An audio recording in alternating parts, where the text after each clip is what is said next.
guys, we're back with another episode of On the Go with Kelly. So we had a question from one of our viewers, Veronica, who wanted to know, isn't it better to use the low-level stimulation or the lowest level of stimulation that the dog can feel instead of the pager? And the answer to that is no. That's insanity. Originally, before they developed the pager, and this was between the time from the 80s to really the early 90s, the collars only had one level. And I don't know if you guys remember, I've got that back there, that Tritronics. When they did come out with the change level, you had to change the contact points to change the level on the collar. So there was like a blue, a brown, a yellow, an orange, a red. And so if you didn't have the right level, you'd have to take the collar off, and then you'd have to put these new contact points on. And then they finally decided, and by virtue of doing this, they realized, we can get more is less, is what they figured out. I mean, less is more, not more is less. Oh, delete that part out, Victoria. And so less is more. They actually, after they developed I never could remember. I think it was like brown was the lowest one, and then red, yellow, orange. Who could figure this stuff out? And then they even developed, after that, they came out with one that was a 1/2. So that one was like blue. I think that was a 1/2. So then Jim and Phyllis got with Dogtra and developed this pager. And there's a really good article called A Pager for Pointing Dogs. This came out in 1997, you guys. So that's 15 years ago. And they figured out that rather than try to use the lowest level the dog can feel, let's use the pager. Every dog can feel that. So the amount of finesse, these people are like, what is this lady doing? The amount of finesse that it takes to use the low-level stimulus is above and beyond what most people can do. I don't even think I could do it anymore, you guys. And that's all I've ever done.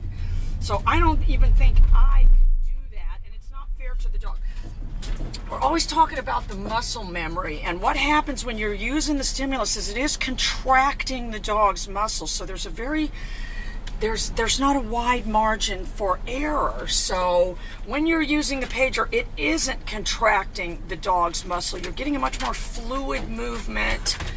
But honestly, you cannot ram it down the throats of these people that insist on using the low-level continuous method. That they don't need to do that anymore. And they'll say, well, we've always used the Tritronics. Tritronics is the only one that doesn't have the pager anymore.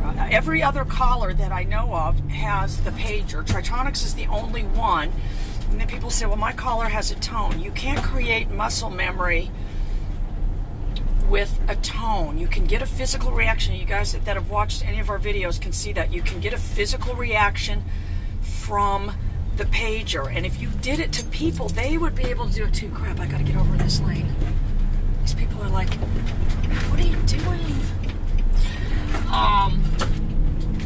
You can't create muscle memory with a tone. If I put a pager on you and said, when you feel that, jump to the right, jump to the right, jump to the right, you would get that real quickly. The tone, you would not. It would be harder to garner the muscle memory from that. So if and the analogy I make is, if you told people we've invented a device that's going to use the lowest level stimulation that you can feel to communicate with you, nobody would buy that. They would say, that's the stupidest idea I've ever heard. If only back years and years and years ago, they would have had somebody visionary enough to put a pager on a collar. But I think it kind of all came about when back in the 80s and 90s, before everybody had cell phones, they had those beepers, or those pagers that everyone wore on their belt. You don't remember this, Victoria. So, they've kind of figured out this is a good way to communicate, whereas communicating with low levels of stimulation is a terrible way to communicate. More updates soon.